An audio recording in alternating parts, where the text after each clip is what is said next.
Y'all help me celebrate our children. Come on. They sound like there's about 20 folk up there. Lord have mercy.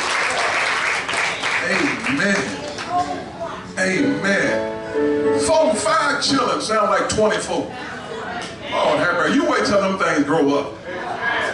Boy, they gonna tear some microphones up, bust speakers and blow up amps. Amen.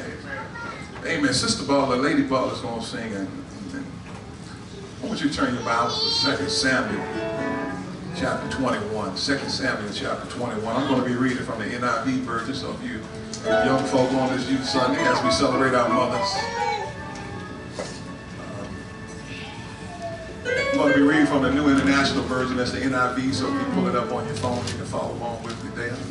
2 Samuel chapter 21. I'm going to read verses 1 through 10. I'm going to shorten it up a little bit today. Amen. And we're going to celebrate all my mother. Good to see my mother here this morning. Come to work with me. Mama died with me. Amen. God bless her.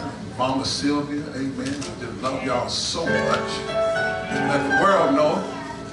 Amen. Come on, sister.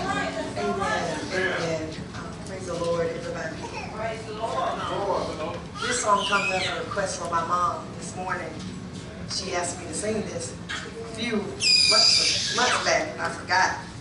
But she reminded me on yesterday that she was going to be in the house and she wanted this song.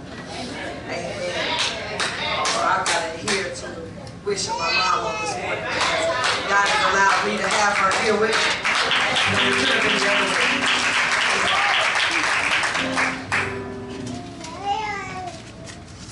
I was young, but I recall singing songs was mother's joy.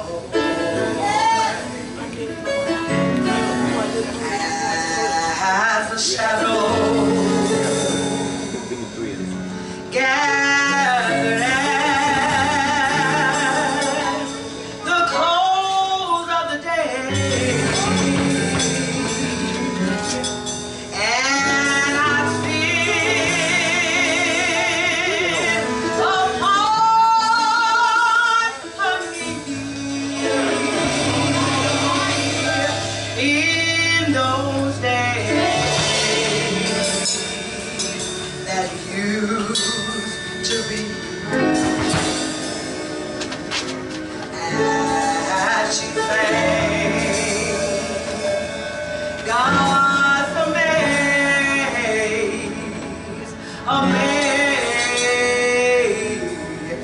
grace. Mother was so good and kind. Oh, she told me I would find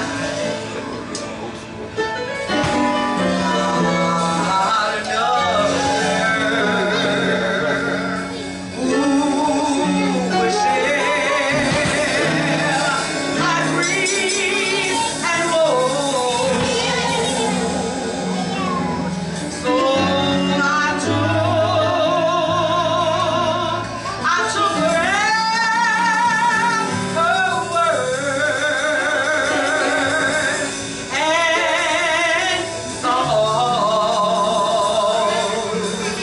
the blessed no more. And today, my mother's God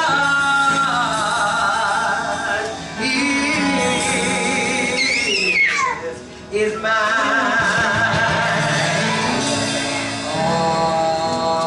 Amazing grace,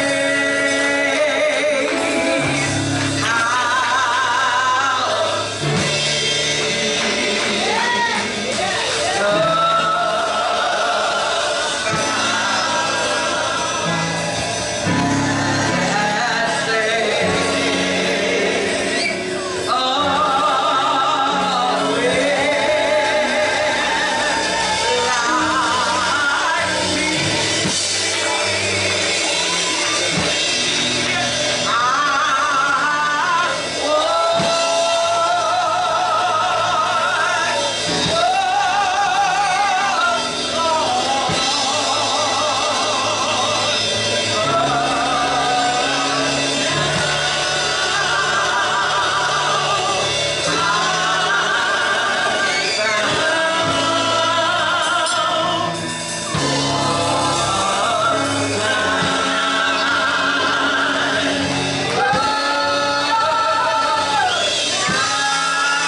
and I will meet my blessed.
Samuel chapter 21. Praise God. Yeah. Yes, sir. Sometimes you got to go back and get a hymn. Stir things up. Amen. Amen. 2 Samuel chapter 21 verses 1 through 10. It reads as follows. It says, during the reign of David, there was a famine for 3 successive years. So David sought the face of the Lord. The Lord said, it is on account of Saul and his blood-stained house. It is because he put the Gibeonites to death. The king summoned the Gibeonites and spoke to them. Now the Gibeonites were not a part of Israel, but were survivors of the Amorites. The Israelites had sworn to spare them. But Saul in his zeal, but Trump in his zeal, y'all ain't gonna say that, for the wall, had tried to annihilate them. Verse 3 says, David asked the Gibeonites, what shall I do for you? How shall I make atonement so that you will bless the Lord's inheritance? Verse 4 says, the Gibeonites answered him, we have no right to demand silver or gold from Saul or from his family, nor do we have the right to put anyone in Israel to death. What do you want me to do for you? David asked. They answered the king and it said, as for the man who destroyed us and plotted against us, so that we have been decimated and have no place anywhere in Israel, let 7 of his male descendants be given to us to be killed and their bodies exposed before the Lord at Gibeah of Saul, the Lord's chosen one. So the king says, I will give them to you. The king spared Mephibosheth, son of Jonathan, the son of Saul, because of the oath of the covenant before the Lord between David and Jonathan, son of Saul. But watch this now. But the king took Aramoni and Mephibosheth, the one who was promised to take care of, the two sons of Aiah's daughter Rizpah, whom she bore to Saul, together with the 5 sons of Saul's daughter Miriam. This is Saul's daughter. So here's what the Gibeonites requested. We want 7 male descendants from Saul's lineage. This is how you can make atonement for Saul trying to kill us or kill us.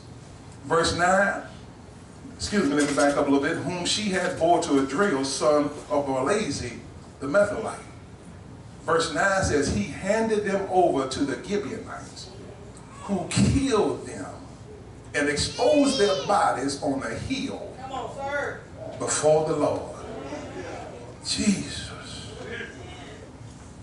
They killed them and exposed their bodies on a hill before the Lord. All 7 of them fell together. They were put to death during the first days of the harvest, just as the barley harvest was beginning. Now Rizpah, somebody say Rizpah, daughter of Aiah, took sackcloth and spread it out for herself on a rock. From the beginning of the harvest till the rain poured down. Jesus. From the beginning of the harvest till the rain. Now you got to remember there's a famine in the land. But mama stood there. Y'all ain't going to say nothing to me. The rain poured down from the heavens on the bodies. She did not let the birds touch them by day or the wild animals by night. I'm going to hang my hat on that 10th verse right there. Rizpah, from the beginning of the harvest till the rain poured down from the heavens of the bodies, she did not let the birds touch them by day or the wild animals by night. I just want to preach to the mothers just for a little bit. It won't happen on my watch. Oh, I wish somebody would shout right there. Not on my watch. Not as long as mama so-and-so up in here. It ain't gonna happen on my watch. Ooh, Jesus, it won't happen. Somebody, I wish I had about 10 mothers say it won't happen on my watch. There's something about a connection between a mother and a son. There's something special. Y'all know what I'm talking about. If you bore your son, you carried him for 9 months, it's something that connects you to your son. Doesn't matter how good or bad they are, that's your, come on, y'all ain't gonna talk to me, mother. I told you now, y'all gotta talk to me. That's my baby. He may be in court, he may be in jail, he may not be working, he may have the best job on Wall Street, he may be in California working in Hollywood, he may be a football star, he may be in the NBA, he may have an MBA, but no matter how it's done, that's my baby boy. Can I get a witness in? That's my son.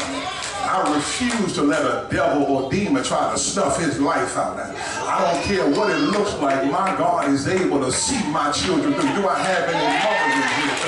No. But how many of you know that children can take you through sometimes? Oh, can I get one witness in here? Oh, yeah. I heard one lady say when they're young, they work on your nerves. When they get older, they work on your heart. Y'all ain't gonna say nothing. Let me read you a poem right here. Let me read you a poem. It says this is a mother to her son. She says, son, I owe all my gray hairs to you. At one point in my life, I had black hair when you were born. But that didn't last very long. I owe all my gray hairs to you, my boy. And I remind you how I got each one. Those gray hairs at my temple all came from the time you went fishing in Daddy's saltwater fish tank. And some of those fish are still missing. Those gray hairs along my hairline are not highlights I got from the beautician. They didn't come from Saul's shop. Y'all ain't gonna say nothing. They appeared when you tore through the neighbor's garden like you were on a search and destroy mission. That smatting of gray you see growing right at the crown is a souvenir I got from the wedding that you tore up when you hurled the bride's, you threw it at the bride's fancy white gown. They say hair is a mom's badge of honor, and that may very well be true, but I wouldn't trade them all for the world if it meant one less second with you. Do I have any mothers in here that say, I don't care what my children take me through, I'm going to stand right there with them, I'm going to hold on to them, I'm going to pray for them, I'm going to love them, I'm going to whoop them, I'm going to spank them. I can talk about them, but you keep your mouth off of them. Y'all ain't going to say nothing to me. Yeah, we'll fight at my house, but don't you fight them in the streets, because you don't want mama to get real gutter up in here now. I ain't always been saying, I know how to go back to my hood roots. Do I have any mamas in here that got some hood roots that ain't always praise God, but they knew how to turn up in the streets, but now God has changed their life, and they know how to turn up in church. I wish I had some real mothers in here that said, baby, don't get it twisted now. Don't get it twisted. I ain't always been in church. I ain't always been sanctified and filled with the Holy Ghost, but I got something up in me you don't want no parts of. Oh yeah, don't fool with it. Look at your name and say, labor, don't get it twisted now. Don't get it twisted now. I can go there. I can go there. I put them things up and I go to bat. All you gotta do is just keep messing with my children. Keep messing with my seed. And I stand on the word of the Lord. Sure enough, I've never seen the righteous forsaken, nor his seed begging bread. But sometimes I can't wait on the Lord, and I want to take things into my own hands. I wish I had some real mothers in here that ain't always acting like they say. You went on a mission, so go get them folk. But somehow the Holy Ghost came and got you, had to snatch you and hold you off the principal, had to hold you off the police, because every time I look around, God just keeps on keeping me. He keeps on keeping me. Is there any mothers in here that say, God had to keep me? Somebody shout, God had to keep me. He had to keep me. He had to keep me. I'm preaching to the mother now. I don't care if I'm preaching nobody else.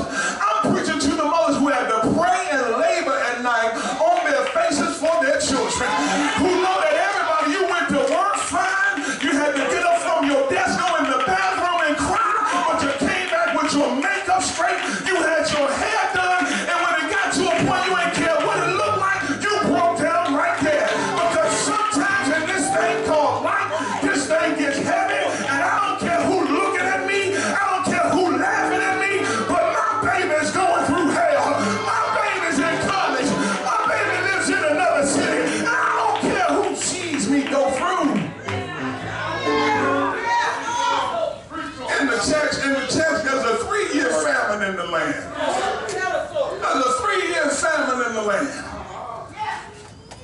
And David said, Lord, what's really happening in here? Why have you shut up the heavens, causing it not to rain for 3 years? Lord, what's going on? Now, if it doesn't rain, there's no harvest season. If it doesn't rain, there's nothing for the people to eat or drink. If it doesn't rain, the animals are more prone to get sick and die during this famine. Disease and infection can spread easily when there's a famine. And so David inquires of the Lord, and he says, Lord, what's really happening in Israel? The Lord comes back and as he said, it's because of Saul. It's on his account. See, it's on the wrong account, God was trying to tell him. I got a plan that's going to put it on my son's account. But since Saul want to act like God, the blood is on his hands. From the time he massacred the Gibeonites. Can I tell you who the Gibeonites were? The Gibeonites were not Jews, but they were neighbors the Jews. And the Jews and the Gibeonites had made a treaty that we ain't gonna fight each other no more. The Amorites had already demolished a lot of the Gibeonites. So Israel had made a covenant agreement. We ain't gonna fight each other no more. We gonna make an oath. Now watch this. They made this covenant during Joshua's day. Joshua came about 400 years before David did. But God still honored the covenant. Y'all ain't gonna say nothing. Because see, God will honor a covenant quicker than he will a contract. Because see, a contract is made by man, but God makes covenants. A contract can be year to year. Covenants are lifetime. Y'all ain't gonna say nothing. So God, in his integrity and his character, had to honor the covenant. Somebody shout covenant. So Saul, in his misguided zeal, and watch this, Mike, in his fanaticism for nationalism, disguised as patriotism. Can I tell y'all something? There's a difference between nationalism and patriotism. Patriotism says, I love my country and everybody included. Black, white, brown, Chinese, Asian. Patriotism says, I love all people because we love the same God. Nationalism says, my race is better than your race. My folk are better than your folk. That's where you get skinheads and Nazis from, who say they're nationalists and they disguise it with patriotism. Be careful how Christian folk take something and disguise a devil and make it look like God. Y'all ain't gonna say nothing in here to me, but you got to know who the devil is. The devil is a liar. The devil is a trickster. And I thank God for a mother who can look through the devil disguises. And when they bring that girl to the door and they bring that baby home and they can see that girl, and that girl sure enough look good. She sure enough look fine. Got a degree, got a master's degree. But mama got what the old folks say. Mama got a third eye. Mama says, you see beauty, but I see Jezebel. Y'all ain't gonna say nothing to me in here. But I need a mother from the old school that says, baby, you can trust everything you see, and that devil will not function on mine. Somebody say it won't happen on my life. No, won't happen on. So Saul, in his fanaticism and maniac, he just killed all of them. Killed all of them. So David has a meeting with the Gibeonites. Now David is the king, you gotta understand. David can just go in there and wipe them out. But David is a king after God's own heart. You got to understand that this is in David's early days. David understood that before I can go to folk, I got to show them that I'm a servant first. Ooh, can I tell you something? Watch this. David says, I'm not going to let my servanthood overrule my, David says, I'm not going to let my title overrule the servant that I am. Y'all better hear what I'm saying. Just because God blesses you with a title, don't you stop being a servant. Don't you stop serving God. Don't you stop praising God. Don't you stop blessing God. Because just as well as you got the position, them folk that got you there can vote you out. Y'all ain't gonna say nothing. But when you ain't worried about the title, when you ain't worried about the position, when you ain't worried about the accolades that come with it, you can say, baby, the title don't make me. The position don't make me. I can go to these folk and talk to them. So David goes to him not as a king, but he goes as a servant. And he lets them, watch this, Mike, he lets them dictate the terms on their own terms. He says, now watch this. He says, how can we make this right, y'all? I want to honor the covenant that God has blessed us with. I want to honor that covenant. So the Gibeonites said, look here, we don't want your money. We don't want your silver. We don't want your gold. And it would be really wrong, Miss Clyde. It would be really wrong for us to kill some of your folk. But what we do want, all we want is justice. All we want is justice. For every Michael Brown you kill, for every Trayvon Martin you kill, all for every Philando Castile you kill, for every one of our sons you killed in cold blood, we want justice. So David said, how can I make this? How can I make this thing? See, when you got God in you, you ain't worried about what folk think. You want to get this thing. Come on now, we got to get this thing. Got to get it right. And so they said, this is what we want. We want 7 male descendants. We want 7 male descendants. We want 7 boys. We want 7 boys. So David agreed to it. So David's son-in-law, or Saul's daughter, had 5 sons. Her name is Miriam. She got 5 of them. They gave her 5 of them. Then this woman, who the Bible doesn't even really talk about, this is the only place in the Bible that talks about a woman named Rizpah.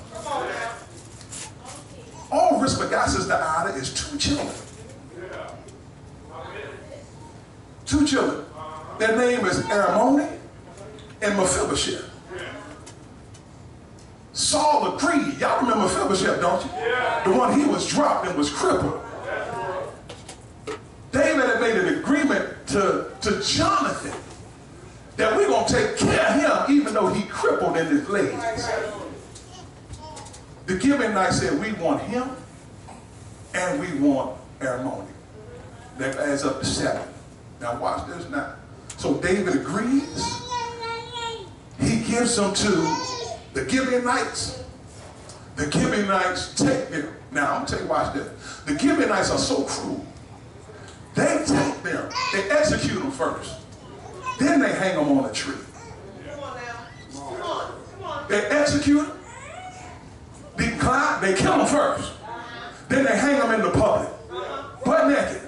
For everybody to see. The Bible says in Deuteronomy, it says that cursed is anyone who hangs on the tree. This explains that why the way Jesus had to die in the book of Galatians. Cursed is anyone who hangs on the tree. But Jesus took away the curse when he hung on the tree. Y'all ain't gonna say nothing to me in here. So he says now, so they hung him on the tree, and I'm almost finished. And so watch this, Rizpah. They died. Their bodies decaying day after day, week after week, month after month. To be real, the barley season, the Bible says that at the beginning of the barley season to the end of the barley season, y'all ain't gonna say nothing. From the beginning of the barley season to the end of the barley season. From the beginning of the barley season to the end of the barley season. For 5 months, Rizpah fought off the vultures and the buzzards. My babies might be dead, but you will not have my babies. Rizpah was there in the nighttime when the lions and tigers and hyenas and coyotes and wolves get back from my babies. Get back from my child. I wish I had some mothers in here that had to fight on their face morning, noon, and night. Had to fight some buzzards. Had to fight some vultures. My child, he belongs to me. I carried this baby. I sat up in that hospital room and devil, my child might not be much, but that's my baby. Get your hand on my child. I wish I had some others that know what it means to fight and say, will not have my children. He will not have my family. He will not have anything connected to me, because my God is able to do exceedingly abundantly. He might not be none of the bones, but that's my baby. Somebody get a shout. If you say, I'm gonna fight, I'm gonna fight, I'm gonna fight.